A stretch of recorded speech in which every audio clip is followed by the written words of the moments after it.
ইনকিলাব মঞ্চের মুখপাত্র এবং ঢাকা ৮ আসনের এমপি পদপ্রার্থী শরীফ ওসমান হাদীকে গুলি করেছে দুর্বৃত্তরা। আশঙ্কাজনক অবস্থায় উদ্ধার করে তাকে ঢাকা মেডিকেল হাসপাতালের জরুরি বিভাগে নেওয়া হয়েছে। দুপুর 2:15টার দিকে বিজয়নগর পানির ট্যাঙ্কির সামনে এই ঘটনা ঘটে। হাদীর সঙ্গে থাকা তার এক সহকর্মী জানান, জুম্মার নামাজের পরে পরিচিত বা স্থানীয়দের সঙ্গে কথাবার্তা ও কুশল বিনিময় শেষে রিকশায় সোহরাওয়ার্দী উদ্যানের দিকে যাচ্ছিলেন ওসমান হাদী। আচমকা অজ্ঞাত বন্দুকধারী মোটরসাইকেলে এসে ওসমান হাদীকে লক্ষ্য করে গুলি নিক্ষেপ করে। এ সময় বুলেটটি তার বাম কানের নিচে অর্থাৎ চোয়ালের নিচের দিকে লাগে। আশঙ্কাজনক অবস্থায় তাকে উদ্ধার করে দলীয় নেতাকর্মীরা ঢাকা মেডিকেলে নিয়ে যান। প্রত্যক্ষদর্শী একজন জানিয়েছেন, হাদী রিকশায় ছিলেন, এমন সময় দুটি মোটরসাইকেলে থাকা দুর্বৃত্তরা এসে তাকে লক্ষ্য করে গুলি ছোড়ে। সঙ্গে সঙ্গে তার রক্তক্ষরণ শুরু হয়। পরবর্তীতে ওই রিকশায় করেই তাকে হাসপাতালে নিয়ে যাওয়া হয়। এদিকে খবর পাওয়ার পর ঢাকা মেডিকেলের সামনে ভিড় করেছেন অনেকে। সামাজিক যোগাযোগ মাধ্যমে এই ঘটনার তীব্র নিন্দাও জানাচ্ছেন বিভিন্ন রাজনৈতিক দলের নেতাকর্মীরা।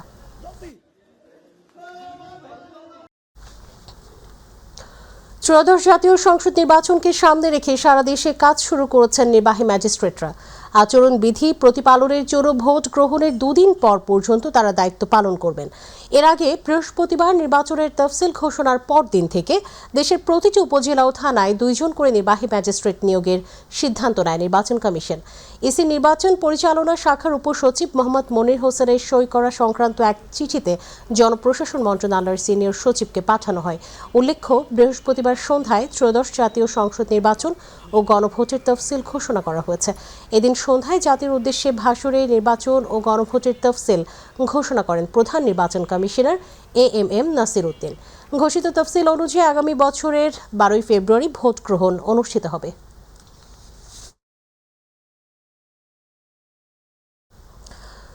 ত্রয়োদশ জাতীয় সংসদ নির্বাচনকে বানচাল করার মতো পৃথিবীর কোনো শক্তি নেই বলে মন্তব্য করেছেন প্রধান উপদেষ্টার প্রেস সচিব মোহাম্মদ শফিকুল আলম। সকালে শরীয়তপুরের নড়িয়া উপজেলার সুরেশ্বর দরবার শরীফ জিয়ারত শেষে সাংবাদিকদের প্রশ্নের জবাবে মন্তব্য করেন তিনি। এ সময় তিনি বলেন, বাংলাদেশের মানুষ নির্বাচনের জন্য অধীর আগ্রহে আছে। স্বৈরাচারের 15 বছরে মানুষ কোনো ভালো নির্বাচন পায়নি, তাই সবাই ভালো একটা নির্বাচন চায়। যারা আইন শৃঙ্খলা অবনতি করার চেষ্টা করবে কিংবা আইন হাতে তুলে নেবে, তাদের কঠোর হাতে দমন করা হবে। যারা অনৈতিক দাবি নিয়ে নির্বাচন বানচাল করার চেষ্টা করবে, তাদের বিরুদ্ধেও কঠোর ব্যবস্থা নেওয়া হবে। প্রেস সচিব আরও বলেছেন, নির্বাচন সুষ্ঠু, শান্তিপূর্ণ ও অংশগ্রহণমূলক করতে সরকার সর্বোচ্চ প্রস্তুতি নিয়ে মাঠে আছে। পাশাপাশি তিনি নির্বাচনে অপপ্রচার ও সহিংসতার বিরুদ্ধে সবাইকে সতর্ক থাকার আহ্বান জানান। ইনশাআল্লাহ পৃথিবীর কোনো শক্তি নাই এই নির্বাচনকে ডিসরাপ্ট করার মতো, কোনো শক্তি নাই ইনশাআল্লাহ। যারা যারা মিছিল করছে তারা তাদের অ্যাক্টিভিটিস ব্যান, যারা যারা মিছিল করছে প্রত্যেককে আইনের আওতায় আনা হবে এবং কঠোরভাবে আইনের আওতায় আনা হবে। এই ব্যাপারে কোনো ছাড় দেওয়া হবে না, কোনো আসতে পারবে না, কোনো নির্বাচনে আসার কোনো প্রশ্নই উঠে না। রাজশাহী জেলার তানোরে গভীর নলকূপের পাইপে পড়ে মারা যাওয়া শিশু সাজিদের দাফন সম্পন্ন হয়েছে। আজ সকাল 10টায় তার জানাজা অনুষ্ঠিত হয়। এরপর সকাল 10:30টায় নেককিরি কবরস্থানে তাকে দাফন করা হয়। জানাজার মাঠে সকাল থেকেই মানুষের ঢল নামে। গ্রামের বৃদ্ধ, কৃষক, স্কুল পড়ুয়া, শিশু সবার চোখে ছিল পানি। সাদা কাপড়ে মোড়ানো ছোট্ট দেহটি যখন মাঠে আনা হয়, চারপাশে কান্নার রোল পড়ে যায়। হৃদয় বিদারক পরিবেশে জানাজা শেষে হাজারো মানুষের হাতে তুলে দোয়া করেন সাজিদের মাগফিরাতের জন্য এবং শোকাহত পরিবারটির জন্য ধৈর্য প্রার্থনা করেন। গত বুধবার দুপুর 12:30টার দিকে পাচন্দর ইউনিয়নের কোয়েলহাট পূর্বপাড়া গ্রামে গভীর নলকূপের গর্তে পড়ে নিখোঁজ হয় সাজিদ।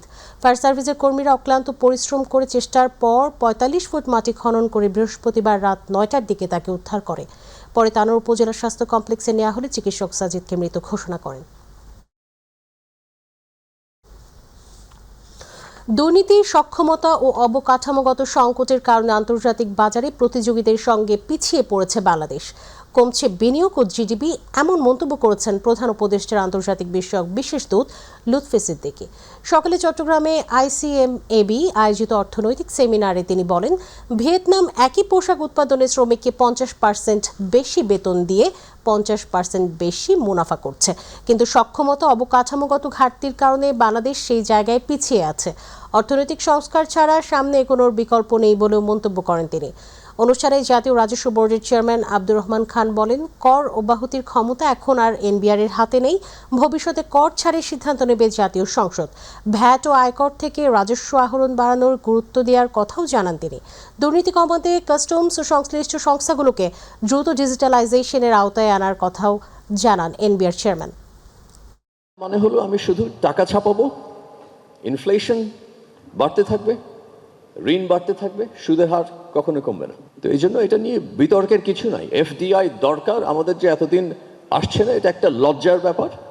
এই লজ্জাবোধের থেকে আমাদের আরেকটু আর্জেন্টলি এটাকে ডিল করতে হবে। আয় বাড়াতে না পারি তাহলে আমাদের ঋণ বাড়বে এবং এটা আমাদের ফিউচার জেনারেশনের উপরে এই ঋণের চাপটা চলে যাবে। সে কারণে আমাদের ট্যাক্স বাড়াতে হবে। ট্যাক্স বাড়ানোর জন্য আমাদের যে বিভিন্ন টুলসগুলো আছে এবং বিভিন্ন রকমের আইন কানুনগুলো আছে, সেগুলোর মধ্যে আমরা দেখেছি যে প্রচুর কর অব্যাহতির একটা সংস্কৃতি আছে। আমরা সেখান থেকে বের হয়েছি। আমরা আইন করে বলেছি এখন থেকে আর আমাদের ন্যাশনাল বোর্ড অফ রেভিনিউ কোনো কর অব্যাহতি দেবে না, সকল কর অব্যাহতি পার্লামেন্টে দেবে।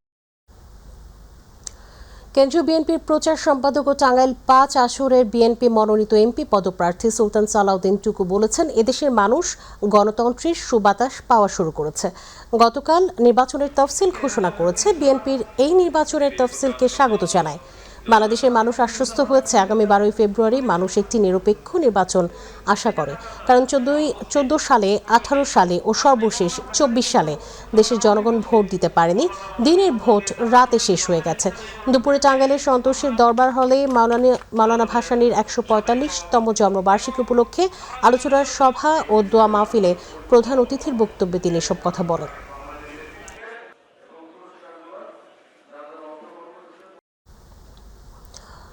রংপুরের তারাগঞ্জে মুক্তিযোদ্ধা যোগেশ চন্দ্র রায় ও তার স্ত্রী সুবর্ণা রায়কে নিজ বাড়িতে নৃশংসভাবে হত্যার ঘটনায় মোরসালিন নামে এক যুবককে গ্রেফতার করেছে পুলিশ। বৃহস্পতিবার মধ্যরাতে তারাগঞ্জের আলমপুর এলাকা থেকে তাকে গ্রেফতার করা হয়। পুলিশ জানিয়েছে, যোগেশ চন্দ্র হত্যার ঘটনায় মোরসালিন স্বীকারোক্তি দিয়েছে। তার দেওয়া তথ্য অনুযায়ী পুলিশ তাকে নিয়ে যোগেশ চন্দ্রের বাড়ির পেছনে এবং পুকুরে অভিযান চালায়। সেখান থেকে হত্যাকাণ্ডের সময় ব্যবহৃত কুড়ালের হাতল উদ্ধার করা হয়। অন্যান্য অস্ত্র উদ্ধার চালাচ্ছে পুলিশের নিয়োগ করা ডুবুরি ও অন্যান্য লোকজন। পরে ঘাতক মোরসালিনকে পুলিশ হেফাজতে নেওয়া হয়। পুলিশ সুপার মাহফুফাত জানান, মোরসালিন এই হত্যাকাণ্ডের একমাত্র আসামি। ঘটনার দিন সুবর্ণাকে প্রথমে কুপিয়ে হত্যা করে, এরপর যোগেশ চন্দ্রকে হত্যা করে। মাত্র 8,000 টাকার জন্য যোগেশ দম্পতিকে হত্যা করা হয় বলে জানায় পুলিশ। যাদের আমি আলমারিটা ভেঙেছি, আর এই সেই কুড়াল, এই কুড়ালের হাতল, যার মাথায় কুড়াল ছিল, তা দিয়ে আমি প্রথমে সুবর্ণাকে কুপিয়েছি এবং পরবর্তীতে সুবর্ণার স্বামী যোগেশ চন্দ্র রায়কে কুপিয়েছি। ঠিক আছে, তার সাথে এর কোনো শত্রুতা ছিল না। তার বক্তব্য মতে শুধুমাত্র কিছু টাকার জন্য সে মনে করেছিল যে কিছু টাকা পাবে। ঠিক আছে, এই জন্যই। মুন্সিগঞ্জের গজারিয়ার গুয়াগাছিয়ায় ডাকাতি করতে গিয়ে জনতার হাতে আটক হয়েছে 3 ডাকাত। এ সময় তাদের কাছে থাকা 21 রাউন্ড কার্তুজ, 3টি রামদা, 20টি ককটেল ও 6টি পেট্রোল বোমা উদ্ধার করা হয়। সকালে তাদেরকে গজারিয়া থানা পুলিশের কাছে হস্তান্তর করা হয়েছে। বৃহস্পতিবার গজারিয়া উপজেলার গুয়াগাছিয়া ইউনিয়নের শিমুলিয়া গ্রামে এই ঘটনা ঘটে বলে পুলিশ জানায়। আটককৃতরা হলো আবু হানিফ, রাসেল ও লোকমান। গজারিয়া থানায় অফিসার ইনচার্জ হাসান আলী বলেন, খবর পাওয়ার পর ঘটনাস্থলে পুলিশ পাঠানো হয়েছে। জনতার হাতে আটক 3 জনকে তারা থানায় নিয়ে আসে। তাদের কাছ থেকে কিছু অস্ত্র, গুলি উদ্ধার করা হয়। বিষয়টি খতিয়ে দেখা হচ্ছে। আটককৃতদের বিরুদ্ধে আইনগত ব্যবস্থা প্রক্রিয়াধীন রয়েছে।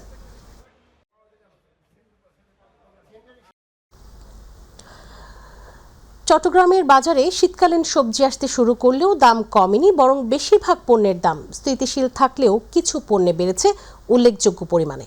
শুক্রবার নগরীর চকবাজার, কাজীর দেউরি ও বহদ্দার হাট কাঁচা বাজার ঘুরে দেখা গেছে, টমেটো বিক্রি হচ্ছে 100 থেকে 150 টাকা, সিম 80 থেকে 100 টাকা, বেগুন 70 থেকে 80 আর ফুলকপি, বাঁধাকপি 40 থেকে 60 টাকা কেজি দরে। সবজির পাশাপাশি পেঁয়াজের ঝাঁজও বেড়েছে। এক সপ্তাহ আগে দেশি পেঁয়াজ ছিল 100 থেকে 120 টাকা, কিন্তু 2 দিনে বাড়তে বাড়তে দাঁড়িয়েছে 140 থেকে 150 টাকায়। মুরগি, ডিম ও মাংসের স্থিতিশীলতা নেই। ব্রয়লার 145 থেকে 150, সোনালী 300 থেকে 330, গরুর মাংস 780 থেকে 900, খাসি 1200 টাকা কেজি দরে বিক্রি হচ্ছে। মাছের বাজারেও দাম তুলনামূলক বেশি। রুই কাতলা 350 থেকে 450 আর চিংড়ি প্রকারভেদে 750 থেকে 1200 টাকা কেজি দরে বিক্রি হচ্ছে।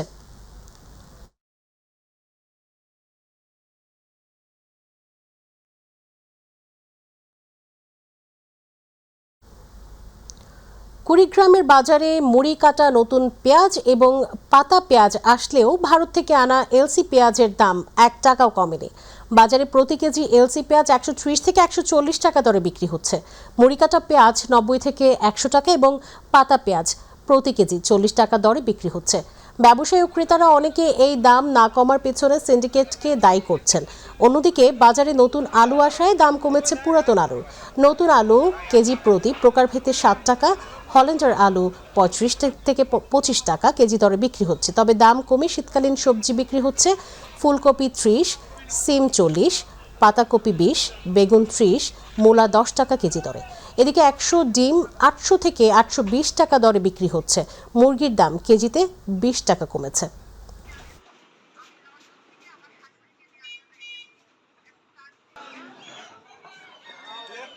পেঁয়াজ 110 টাকা কেজি, পাতা পেঁয়াজ ওঠার পর দাম কমতেছে না। পেঁয়াজের কাঁচা পেঁয়াজ বিক্রি হচ্ছে মুড়ি কাটা পেঁয়াজ 110 আর ইন্ডিয়ান পেঁয়াজ বিক্রি হচ্ছে 130। অসংখ্য ডুবোচর, অপরিকল্পিত ড্রেজিং, নদীর রুট পরিবর্তন সহ নানা সংকটে বরিশালের অভ্যন্তরীণ রুটের নদীপথ একে একে বন্ধ হয়েছে। 15টি রুট, সচল মাত্র 4টি রুট, তাও যাত্রী সংকটে বন্ধের পথে। অতিরিক্ত তেল খরচ আর পানি সংকটে বন্ধ রাখা এসব লঞ্চ এখন মালিকদের গলার কাটা। নদীপথের যাত্রীদের ভোগান্তির চিত্র তুলে ধরছেন পারভেজ রাসেল, ক্যামেরায় ছিলেন আসাদ চৌধুরী। নদী বেষ্টিত ছিল দক্ষিণের জনপদ। এক সময়ের আরামদায়ক, নিরাপদ ও স্বল্প খরচের যাত্রা ছিল লঞ্চ ভ্রমণে। আধুনিক সড়ক ব্যবস্থা ও কালের বিবর্তনে তা হারাতে বসেছে। বরিশাল থেকে বরগুনা, চরদোয়ানি, মহিপুর, পটুয়াখালী, কালাইয়া, লালমোহন, বাহেরচর, বোরহানউদ্দিন সহ 15টি অভ্যন্তরীণ রুটের শতাধিক লঞ্চ চলাচল বন্ধ হয়েছে বহু আগে।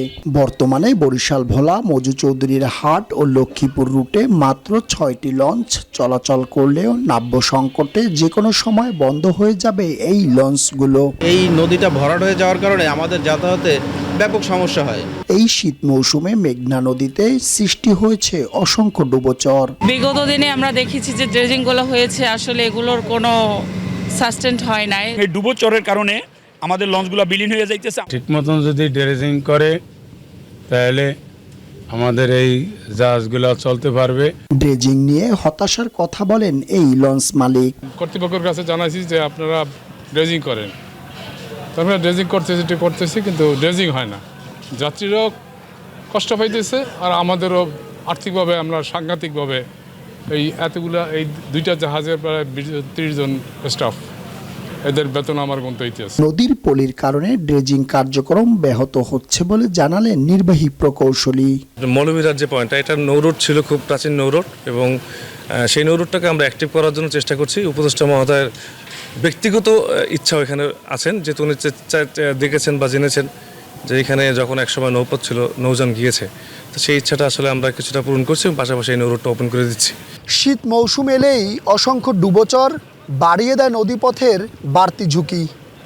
তাই এ পথকে সচল রাখতে বরাদ্দের সবটুকু দিয়েই আগামীতে করা হবে ড্রেজিং ব্যবস্থা, এ প্রত্যাশায় সংশ্লিষ্টদের। পারভেজ রাসেল, মাই টিভি, বরিশাল। গাজীপুরের কোনাবাড়ি আমবাগ পশ্চিমপাড়া মিতালি ক্লাব সংলগ্ন এলাকায় ছুটির অন্তত 20 থেকে 25টি গোডাউনে শুক্রবার ভোরে ভয়াবহ অগ্নিকাণ্ডের ঘটনা ঘটেছে। আনুমানিক রাত 3:30টার দিকে হঠাৎ আগুন দেখা দিলে এলাকায় আতঙ্ক ছড়িয়ে পড়ে।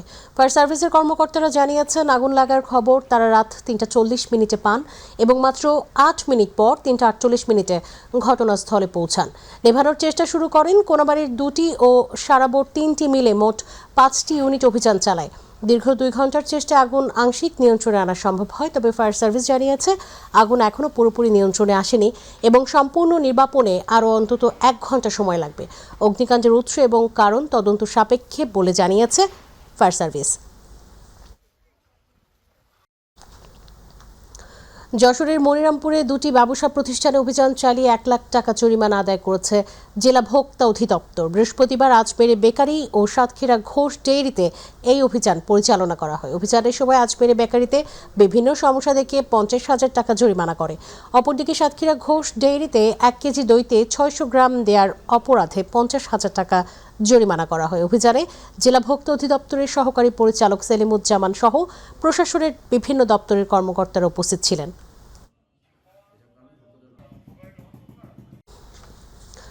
শরীয়তপুরের সদর উপজেলার পালং ইউনিয়নের কানার বাজারে অবস্থিত 55 নং সপ্তপল্লী সরকারি প্রাথমিক বিদ্যালয়ের সামনে থাকা 2টি রেন্ডি করই গাছ কেটে ফেলার অভিযোগ উঠেছে বিদ্যালয়ের প্রধান শিক্ষক ও পরিচালনা কমিটির কয়েকজন সদস্যের বিরুদ্ধে। ঘটনাটি এলাকায় ব্যাপক ক্ষোভের সৃষ্টি করেছে। স্থানীয় বাসিন্দাদের অভিযোগ, বিদ্যালয় চত্বরে থাকা পুরনো করই গাছ দুটি বহুদিন ধরেই ছায়া ও পরিবেশ রক্ষায় গুরুত্বপূর্ণ ভূমিকা পালন করে আসছিল। বিনা অনুমতিতে গাছ দুটি কাটায় তারা প্রশাসনের দৃষ্টি আকর্ষণ করেন। সদর উপজেলা নির্বাহী কর্মকর্তা ইলোরা ইয়াসিনকে বিষয়টি অবহিত করলে তিনি আইন অনুযায়ী দ্রুত পদক্ষেপ গ্রহণ করার কথা জানিয়েছেন। ঝালকাঠির নলসিটিতে ত্রয়োদশ জাতীয় সংসদ নির্বাচনের তফসিল ঘোষণা পরে এবং নির্বাচন কমিশনারের নির্দেশনা মোতাবেক নির্বাচনী সম্ভাব্য প্রার্থীগণের পোস্টার, ব্যানার, দেয়াল লিখন, আলোকসজ্জা সহ নির্বাচনী ক্যাম্প থাকলে 48 ঘন্টার মধ্যে নিজ খরচে ও নিজ দায়িত্বে অপসারণ করার জন্য নির্দেশনা দিয়েছেন নলসিটির উপজেলা নির্বাহী কর্মকর্তা জুবায়ের হাবিব। এখন পর্যন্ত উপজেলার কিছু জায়গায় পোস্টার, ব্যানার অপসারণ করা হলেও উপজেলার অনেক জায়গাতেই পোস্টার, ব্যানার দেখা যাচ্ছে।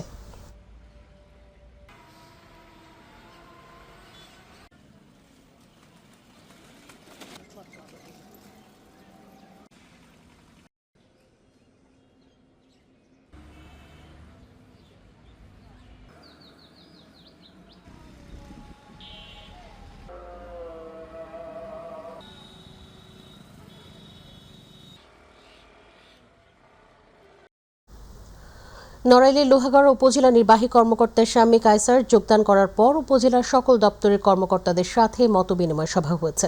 সভায় নবাগত উপজেলা নির্বাহী কর্মকর্তা শাম্মী কায়সারের সভাপতিত্বে আলোচনা সভায় বক্তব্য রাখেন ইঞ্জিনিয়ার কাজী আবু সাইদ, মোহাম্মদ জসিম, কৃষি অফিসার মুনমুন সাহা, মহিলা বিষয়ক কর্মকর্তা শিরিনা খাতুন, সমাজসেবা অফিসার শামীম রেজা, লোহাগড়া থানার ওসি আব্দুর রহমান সহ সকল দপ্তরের কর্মকর্তাগণ উপস্থিত ছিলেন।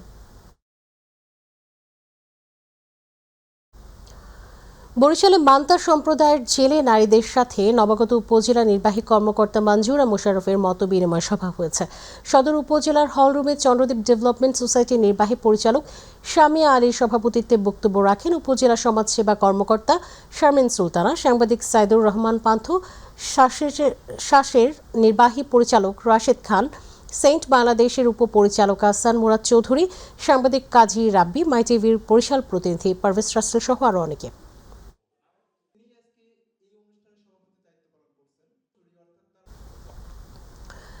নাটোরে বিআরটিএ ট্রাস্টি বোর্ড কর্তৃক নাটোর ও পাবনা জেলায় সংঘটিত সড়ক দুর্ঘটনায় নিহত 16 জন ও আহত একজনের পরিবারের মাঝে মোট 83 লাখ টাকার চেক বিতরণ করা হয়েছে। বৃহস্পতিবার বিআরটিএ নাটোর সার্কেল ও জেলা প্রশাসনের যৌথ উদ্যোগে এই চেক বিতরণ অনুষ্ঠান অনুষ্ঠিত হয়। এতে প্রধান অতিথি ছিলেন বিআরটিএর চেয়ারম্যান অতিরিক্ত সচিব আবু মমতাজ সাদ উদ্দিন আহমেদ। অনুষ্ঠানে জেলা প্রশাসক আসমা শাহিনের সভাপতিত্বে বক্তব্য রাখেন অতিরিক্ত পুলিশ সুপার ইফতেখার আলম, অতিরিক্ত জেলা ম্যাজিস্ট্রেট আরিফ হোসেন, বিআরটিএ নাটোর সার্কেলের সহকারী পরিচালক আলতাফ হোসেন, নাটোর প্রেস ক্লাবের সভাপতি শহীদুল হক সরকার।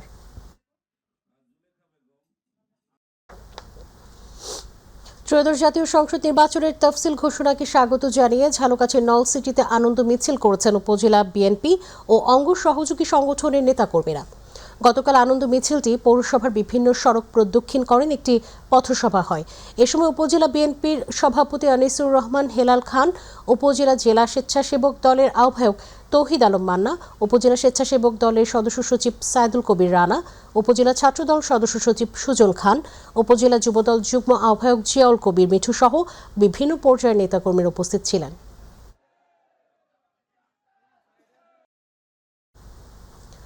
ত্রয়োদশ জাতীয় সংসদ নির্বাচনের তফসিলকে স্বাগত জানিয়ে নোয়াখালী জামায়াতের আনন্দ মিছিল হয়েছে।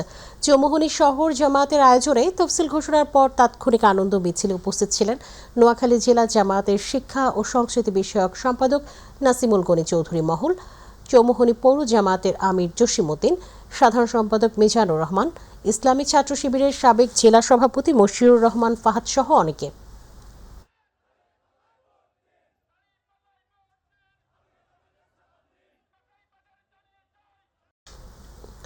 গোপালগঞ্জের কোটালীপাড়ায় স্থানীয় প্রশাসন, বিশ্বাসী নেতা, সাংবাদিক, আইন প্রয়োগকারী এবং সম্প্রদায়ের ব্যক্তিদের সাথে সামাজিক শান্তি ও সাম্প্রতিক বিষয় নিয়ে গোলটেবিল আলোচনা সভা হয়েছে। গতকাল উপজেলার মুসুরিয়া গ্রামে মুসুরীয় প্রকল্প হলরুম সভাকক্ষে এই অনুষ্ঠান অনুষ্ঠিত হয়। আলোচনা সভা অনুষ্ঠানে সভাপতিত্ব করেন মিস্টার স্টিফান বিশ্বাস পাস্টর। এ সময় রিপন অধিকারীর সঞ্চালনায় প্রকল্প ম্যানেজার প্রিন্স টনি ভদ্র, শিক্ষক হোসাইন মোল্লা, বঙ্কিমচন্দ্র অধিকারী, মাইটিভের কোটালীপাড়া উপজেলা প্রতিনিধি কাজী পলাশ সহ সমাজের গণ্যমান্য ব্যক্তিবর্গ উপস্থিত ছিলেন। গাজীপুরের শ্রীপুরে বিএনপি চেয়ারপারসন বেগম খালেদা জিয়ার সুস্থতা কামনায় দোয়া ও শীতবস্ত্র বিতরণ করা হয়েছে। শ্রীপুর উপজেলার ধলাদিয়া বাজারে স্থায়ী ব্যবসায়ী কমিটির সভাপতি আশরাফ হোসেনের আয়োজনে শীতবস্ত্র বিতরণ ও দোয়া মাহফিল অনুষ্ঠিত হয়। অনুষ্ঠানে রাজাবাড়ী ইউনিয়ন বিএনপির আহ্বায়ক নাজমুল হুদা শাহিনের সভাপতিত্বে ও সিনিয়র যুগ্ম আহ্বায়ক মহিদুল ইসলাম নয়নের সঞ্চালনায় প্রধান অতিথি ছিলেন কেন্দ্রীয় বিএনপির সহ স্বাস্থ্য বিষয়ক সম্পাদক অধ্যাপক ডাক্তার এস.এম. রফিকুল ইসলাম বাচ্চু। অনুষ্ঠানে সম্মানিত অতিথি ছিলেন রাজবাড়ী ইউনিয়ন বিএনপির সাবেক সভাপতি আব্দুল বারেক মোফাজ্জল হক। বিশেষ অতিথি ছিলেন রাজবাড়ী ইউনিয়ন বিএনপির সদস্য সচিব রকিবুল ইসলাম রাকিব, যুগ্ম আহ্বায়ক শাহনুর সরকার, আবুল হোসেন সরকার সহ অনেকে।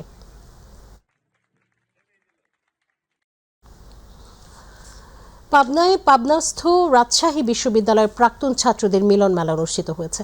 সকালে রাজশাহী বিশ্ববিদ্যালয় অ্যালুমনাই অ্যাসোসিয়েশন রুয়া পাবনা শাখার উদ্যোগে আনন্দঘন পরিবেশে রুয়া ছাত্রদের সপরিবারে এই মিলন মেলা অনুষ্ঠিত হয়। রুয়ার মহাসচিব জহুরুল ইসলাম বাবুর সঞ্চালনায় এই অনুষ্ঠানে প্রধান অতিথি ছিলেন সাউথ ইস্ট বিশ্ববিদ্যালয়ের সাবেক উপাচার্য অধ্যাপক ডক্টর এ.এফ.এম. মফিজুল ইসলাম। বিশেষ অতিথি ছিলেন বিএনপি চেয়ারপারসন বেগম খালেদা জিয়ার উপদেষ্টা হাবিবুর রহমান হাবিব ও বিশেষ সহকারী শামসুর রহমান শিমুল বিশ্বাস সহ অন্যান্যরা।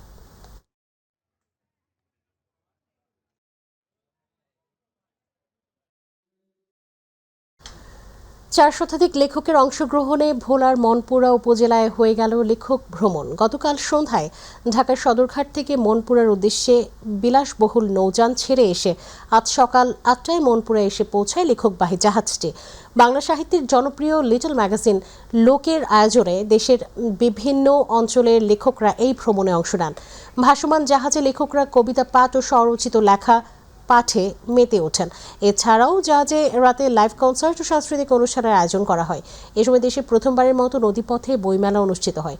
এতে লোক সংযোগ উৎস, চিলেকোঠা, শতরঞ্জি, সংবেদ, অয়ন, বাবুই, আজকাল প্রকাশনী সহ বহু প্রকাশনীর বই প্রদর্শন করা হয় এবং মনপুরা পৌঁছে লেখকরা মনপুরার প্রাকৃতিক সৌন্দর্য ঘুরে দেখেন।